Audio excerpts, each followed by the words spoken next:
On the Way Home, Part 3 by Rose Wilder Lane. Here my mother's record ends. 50 years later, I began to casually speak of our camp in those vanished woods, and she stopped the words in my mouth with a fierce, "I don't want to think of it." I do not remember how many days my father spent hunting for land that secret $100 bill would buy. Every morning he rode away with some land agent to limp up and down the hills, and to come back that evening, nothing found yet. Paul and George and I were joyous. After the long boredom of so many dull days that we hardly remembered De Smet, now every day was Sunday without Sunday's clean clothes and stead behavior. The camp was a Sunday camp. The coolies' wagons on one side, ours on the other. In the grove between them, the table and the chairs were set and the hammock hung in the shade. The camp stove stood a little way apart over cooling ashes. Farther away, the horses were tied under trees, and behind the wagons were screened places for our Saturday baths. We must stay within sight, or at least within hearing, if our mothers called us, but as soon as morning tasks were done, we were free to play in the woods. All day we climbed trees, picked berries, and ate unripe walnuts and hazelnuts, cracked between two stones. We startled rabbits that we must not chase far. We watched squirrels and birds and beetles and anthills. The hot air was full of good smells, of rotting logs, dusty weeds, damp underneaths of mats of last year's oak leaves. Dandelion stems curled bitter on my tongue tip, and the green curls wilted over my ears. Sharp flat stones were thick underfoot. We stubbed our toes on them, and all our big toes were wrapped in rags. Stone bruises on our summer well-calloused heels didn't stop our running. We found toadstools and mosses like teeny tiniest forests, flat greenish-gray lichen on rocks with little perfect skins of locusts empty, thin and brittle, clinging with tiny claws to the bark of trees. We picked up strange stones. When I showed my father a thin triangular one, wavy all over and sharp-pointed, he said it was an Indian arrowhead. We collected dozens of them, and Paul found a stone axe head. One day I had to stay in camp with Mrs. Cooley. I must mind her and not go out of her sight. My father had found a place. My mother was going with him to see it, and they wanted no worry about me while they were gone. There never had been such a long morning. I was embarrassed, and so was Mrs. Cooley. When at last I saw the team coming, my father and mother coming back, I felt like exploding. I could hardly be still and not speak until spoken to. My father was glowing and my mother shining. She never had talked so fast. Just what they wanted, she told Mrs. Cooley. So much more than they had hoped for. A year-round spring of the best water you ever drank. A snug log house in woods on a hill. Only a mile and a half from town so Rose could walk to school. And to cap it all, just think, 400 young apple trees heeled in, all ready to set out when the land was cleared. They'd bought it as soon as dinner was over. They were going to the bank to sign the papers. We were moving out that afternoon. When he was excited, my father always held himself quiet and steady, moving and speaking with deliberation. Sometimes my quick mother flew out at him, but this day she was soft and warm. She left him eating at the camp table, told me to clear it and wash the dishes when he was through, and went into the screened place to get ready to meet the banker. I perched on a stump and watched her brush out her hair and braid it. She had beautiful hair, roan brown, very fine and thick. Unbraided, it shimmered down to her heels. It was so long that when it was tightly braided, she could sit on the braids. Usually it hung down her back in one wide braid, but when she dressed up, she must put up her hair and endure the headache.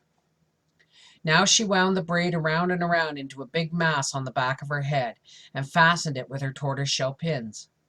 She fluffed her bangs into a soft little mat in front, watching her comb in the small looking glass fastened to a tree, and suddenly I realized that she was whistling. I remembered that I hadn't heard her whistling lately. Whistling girls and crowing hens always come to some bad ends, she'd say gaily. She was whistling always. She whistled like a bird whistling a tune, clear and soft, clear and sweet, trilling, chirping, or dropping notes one by one as a meadowlark drops them from the sky. I was pleased to hear her whistling again. Whistling, she buttoned up her new shoes with the button hook. She took off her calico dress and folded it neatly. Standing in her bleached muslin petticoats and corset cover trimmed with crocheted lace, she took her best dress, her black cloth wedding dress, out of the box in which it traveled from Dakota. Whistling, "Oh, Susanna, don't you cry for me," she put on the skirt and smoothed the placket. I was sorry that the skirt hid her new shoes. She coaxed her arms into the basque's tight sleeves and carefully buttoned all the glittery jet buttons up its front to her chin. With her gold pin, she pinned the fold of ribbon, robin's egg blue, to the front of her stand-up collar.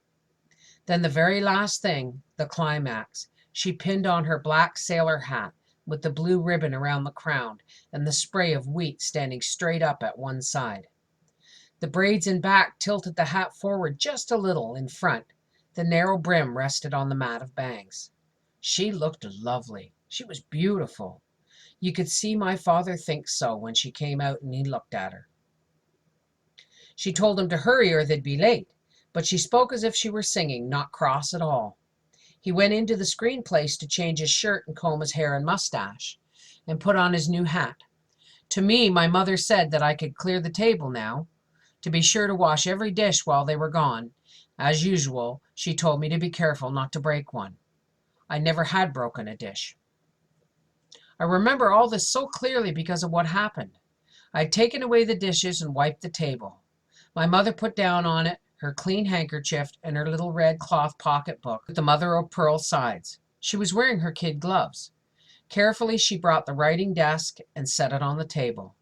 She laid back its slanted upper half and lifted out the narrow wooden tray that held the pen and the inkwell. The $100 bill was gone. There was a shock, like stepping in the dark on a top step that isn't there. But it could not be true. It was true. The place in the desk was empty. Everything changed. In the tight strangeness, my father and mother were not like them. I did not feel like me. They asked, had I told someone? No.